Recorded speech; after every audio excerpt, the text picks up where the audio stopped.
Good morning learning दोस्तों, कैसे हो सब लोग। सबने देखा कि सर हमारा चैप्टर 1 to 4 यानी यूनिट एंड मेजरमेंट देख लिया। उसके बाद आपने मोशन इन वन डायमेंशन यानी motion in straight line, motion in two dimension यानी मोशन इन प्लेन, और उसके बाद सबसे बेहतरीन चैप्टर फोर्स, न्यूटन्स के 3 लॉ वहां पे आ गए। और आज जिसके बारे में डिस्कस करने वाले हैं वो है टिपिकल चैप्टर। सब बोलते हैं कि सर इस चैप्टर के न्यूमेरिकल्स बहुत ही दिक्कत करते हैं। इतने सारे न्यूमेरिकल्स है कि जिसमें बहुत सारा मेहनत करना पड़ेगा, जिसका नाम है वर्क, एनर्जी, पावर। ट्राई करते हैं कैसे हम इसको सॉल्व करेंगे। तो जब भी बेटा कोई चैप्टर स्टार्ट करो ना, मेरे दिल से ऐसे मानना है कि आपको उसके सारे फॉर्मूलाज याद हो, फॉर्मूलाज को पक्का कर दो। चलो, जैसे ही हमने फॉर्मूलाज देखे हुए, कुछ ऐसे फॉर्मूला जो आपको प्रिपेयर करवा रहा हूं, प्लीज उसको प्रिपेयर प्रॉपरली करना तो ही समझ में आएगा। सबसे पहला था हमारा डॉट प्रोडक्शन। अगर हमारे पास कोई भी दो वेक्टर दिए है, उसका डॉट प्रोडक्शन करना है तो ये चीज हमें प्रिपेयर करनी ही पड़ेगी। ए डॉट बी मतलब ए बी कॉस थीटा।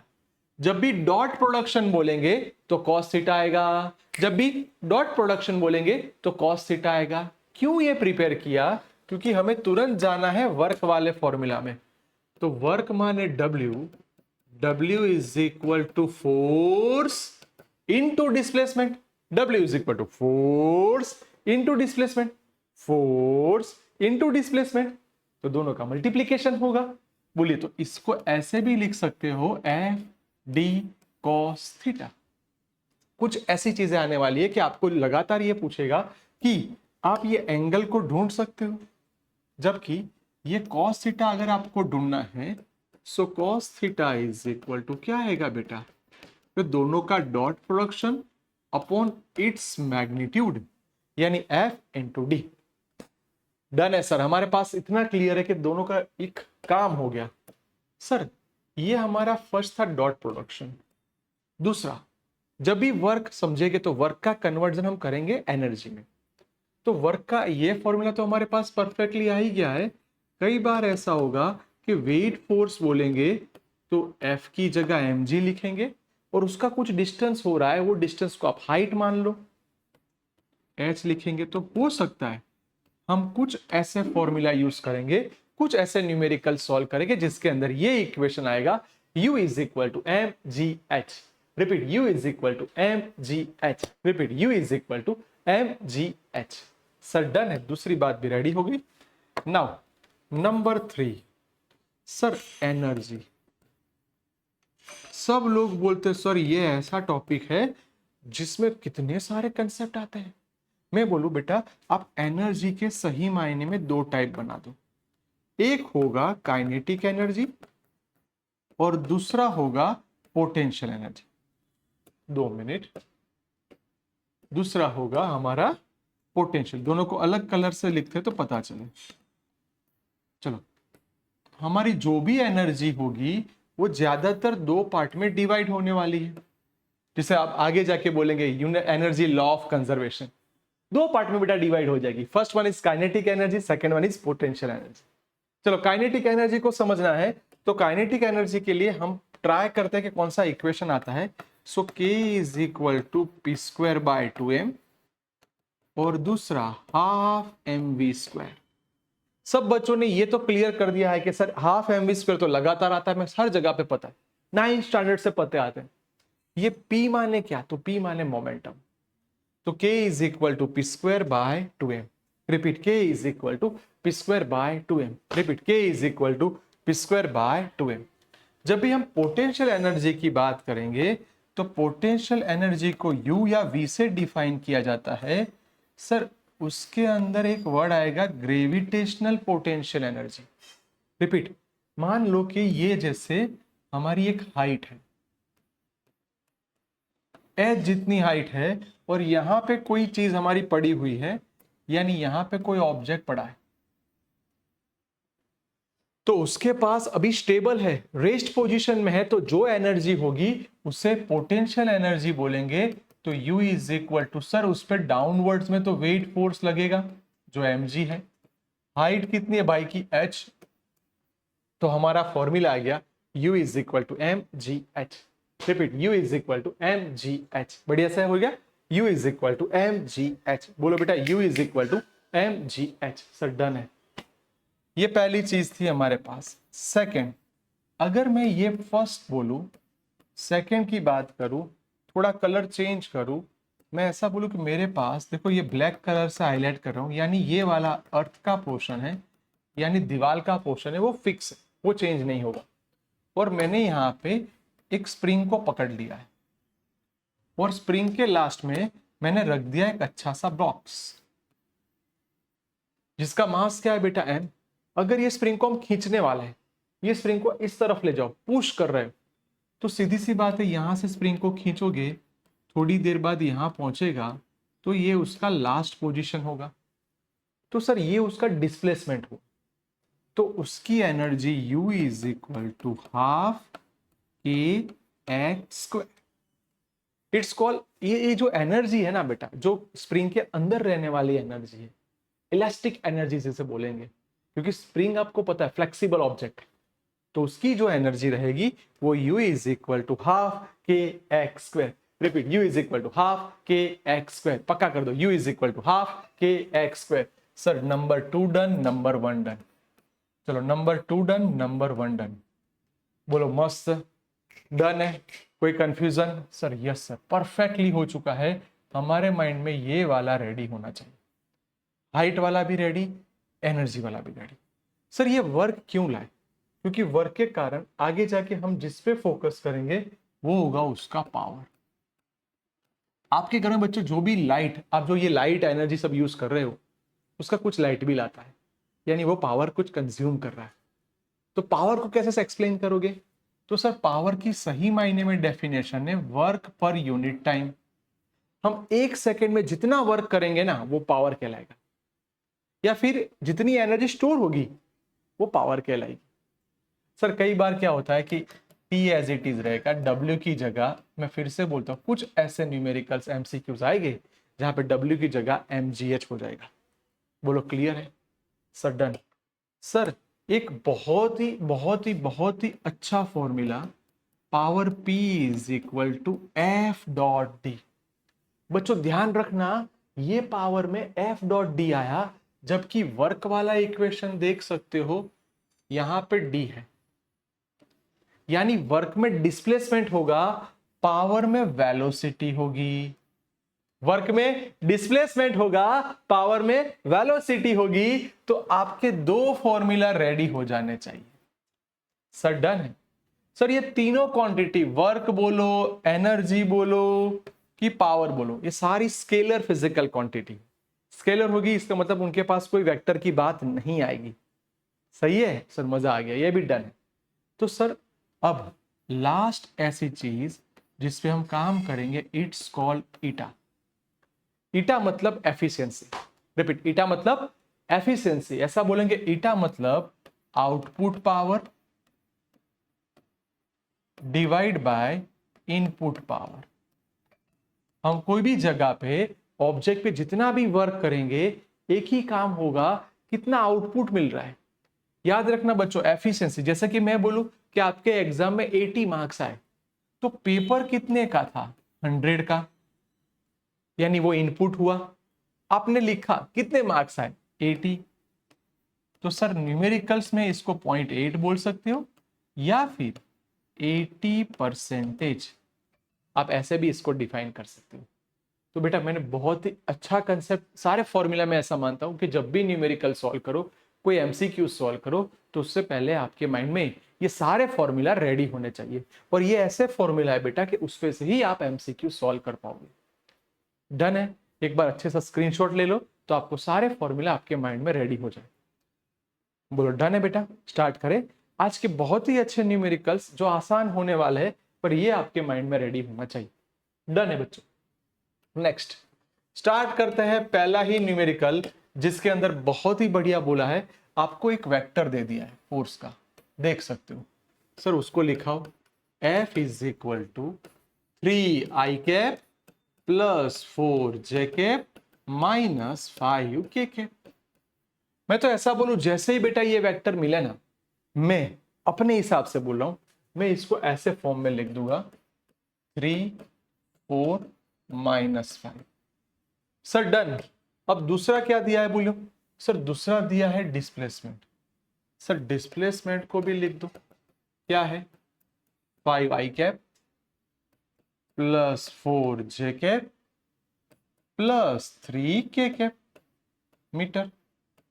अब उसको भी आप यही फॉर्मेट में लिख दीजिए, तो आपका काम जब भी करोगे तब आसान हो जाएगा। अब मैंने न्यूटन और मीटर इसलिए लिखा है क्योंकि देखो यहां पे सिर्फ यूनिट वर्ड लिखा है, तो कोई बोले कि नहीं सर हमें ये सब नहीं लिखना है, हम भी यूनिट ही लिखेंगे, तो इसको हटा के आप इसकी जगह पे यूनिट लिख सकते हो। सर मस्त है, हमारे दो फॉर्मूला बहुत अच्छे से आने वाले हैं, वो हमें पता है, पर हमारे पास दो चीज पहले क्लियर हो गई। बेटा दो जैसे ये मिलता है ना, तो पहला आपको मैंने सिखाया था बेहतरीन काम करो डॉट प्रोडक्शन। बोलिए एफ डॉट डी मतलब क्या होगा? F D cos theta. F dot D मतलब एफ डी कॉस थीटा। तो आप ट्राई करो कि पहले इसका मैग्नीट्यूड ले लो। सर एफ का मैग्नीट्यूड लेना है तो कैसे लेंगे? कोई भी वेक्टर का मैग्नीट्यूड मतलब एक्स कंपोनेंट का स्क्वायर प्लस वाई कंपोनेंट का स्क्वायर प्लस जेड कंपोनेंट का स्क्वायर। तो 3 का स्क्वायर क्या होगा? 9, 4 का स्क्वायर क्या होगा? 16 और 25 यानी इसका स्क्वायर। सबका एडिशन करोगे तो 25 प्लस 25 यानी √50 यूनिट। सर डन है। Sir as well as displacement का भी कर दो। चलो डिस्प्लेसमेंट में क्या है? 5 है, 4 है, 3 है। सो 5 का स्क्वायर 25, 16, 9।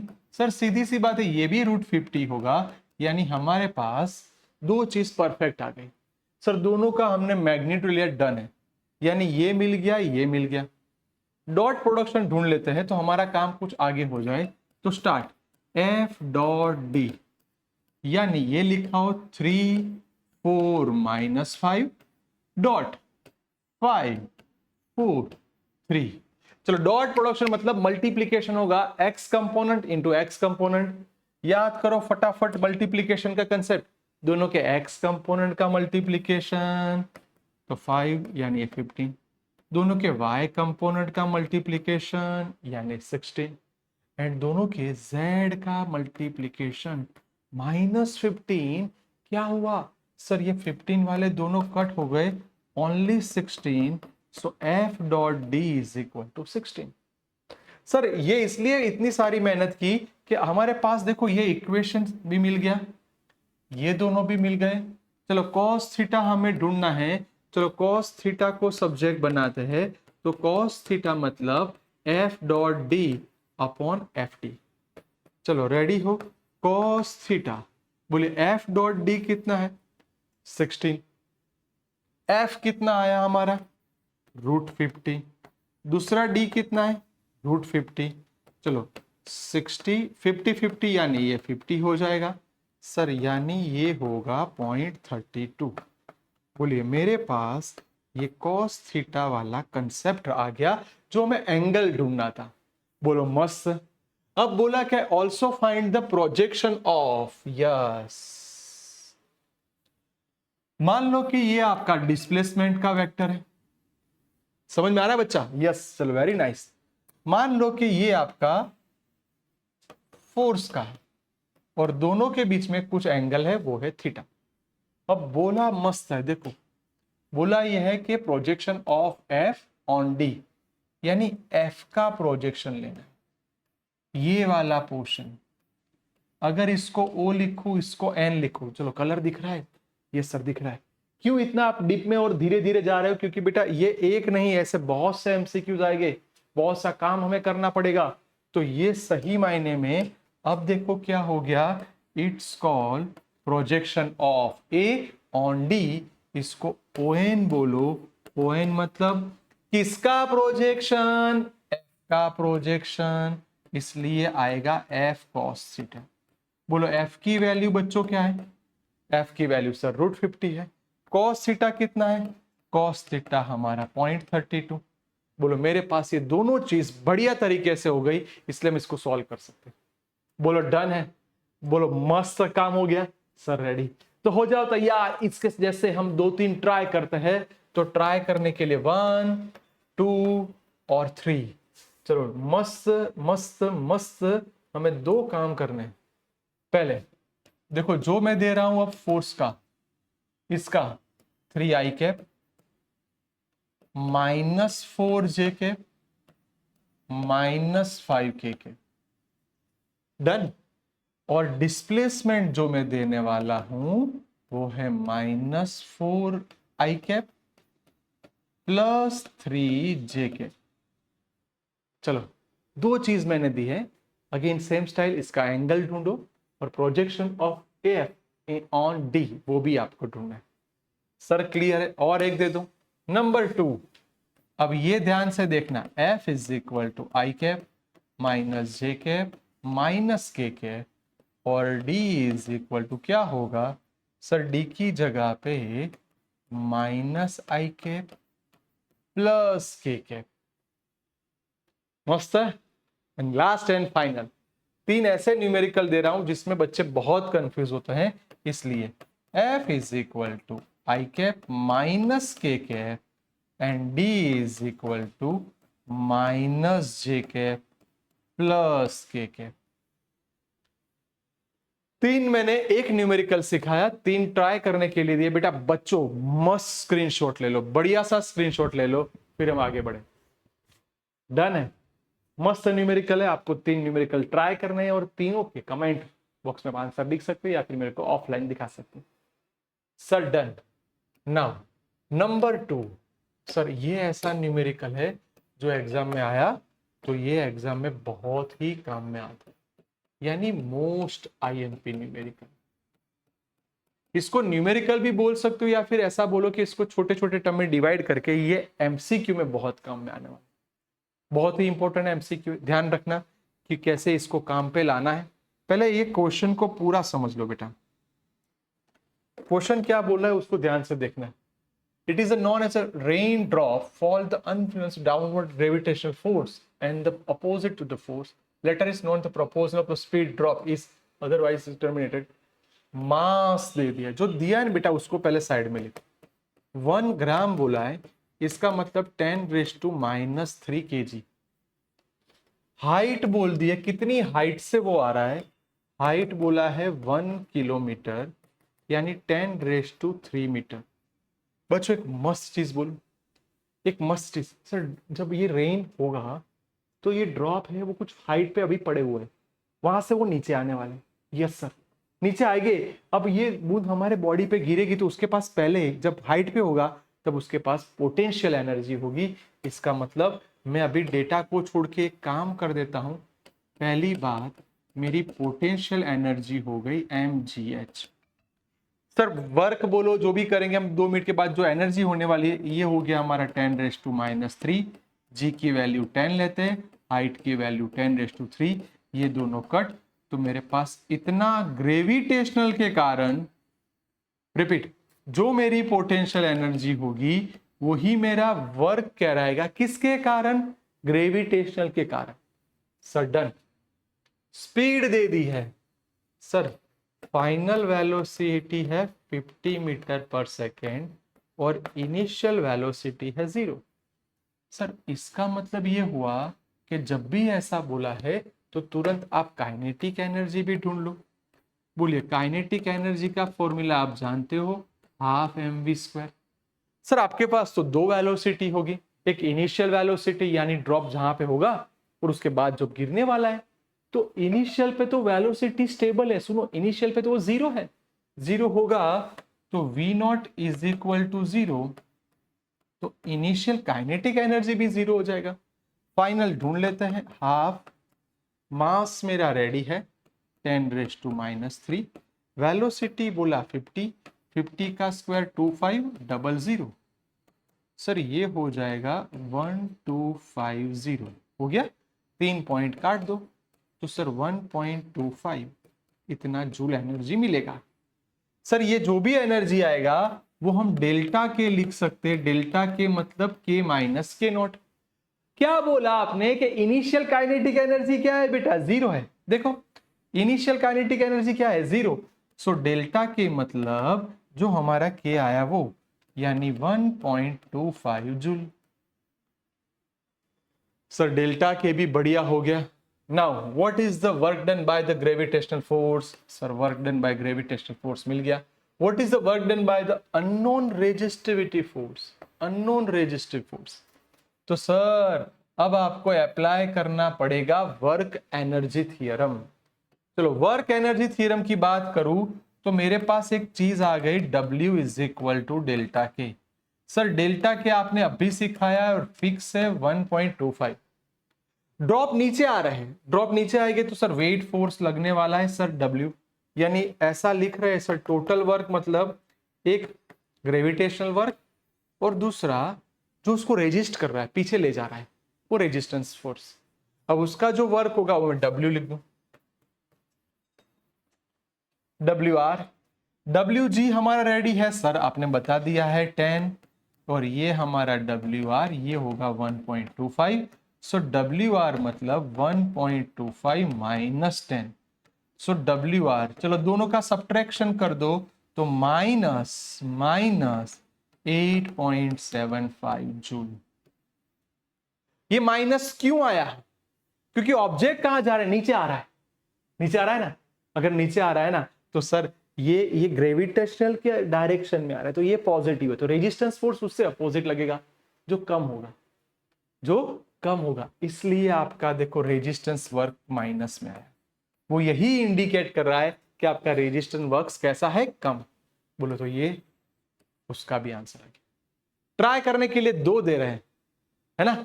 देखो बहुत मेहनत आपसे नहीं करवा रहे, सिर्फ 2 न्यूमेरिकल दे रहे हैं, सेम कंसेप्ट आपके पास है, इसके अंदर सिर्फ डेटा चेंज करके दे रहे हैं। यहाँ पे जो मास दे रहे हैं ना वो 0.5 ग्राम का है, इसका चेंज हो गया। हाइट मैंने बोला है 1.5 किलोमीटर, 1 किलोमीटर कन्वर्ट कर दिया। वेलोसिटी मैंने बोला है 10 मीटर अपॉन सेकेंड। सारी चीज फिर से यही मेथड यूज करना है।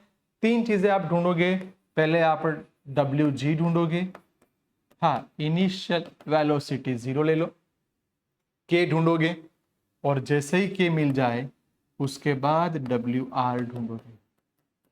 ये 3 चीजें बच्चों आपको ढूंढनी है। मस्त। अब लास्ट यही डेटा चेंज करके हम तीसरा ट्राई करते हैं। मास दे दिया है 1.35 ग्राम, हाइट दे दी है, ध्यान रखना हाइट दे दी है 25 मीटर, इनिशियल वेलोसिटी दी है 1 मीटर अपॉन सेकेंड और फाइनल वेलोसिटी दे दी है, अब ध्यान रखना 0 नहीं दी हमने, कुछ चेंज करने के लिए दिया है। चलो मास एक काम करो, आपको थोड़ा आसान हो जाए इसलिए 1.5 kg रखता हूं, बस कैलकुलेशन थोड़ा आसान हो जाए। और फाइनल वेलोसिटी मैंने दे दी है 12 मीटर अपॉन सेकेंड। करोगे बच्चों? दोनों न्यूमेरिकल बढ़िया है। प्लीज ये सारा एक अच्छा सा स्क्रीनशॉट ले लो, बढ़िया सा न्यूमेरिकल आपको दिया है बेटा, अच्छे से लिख देना, है ना। देख लो।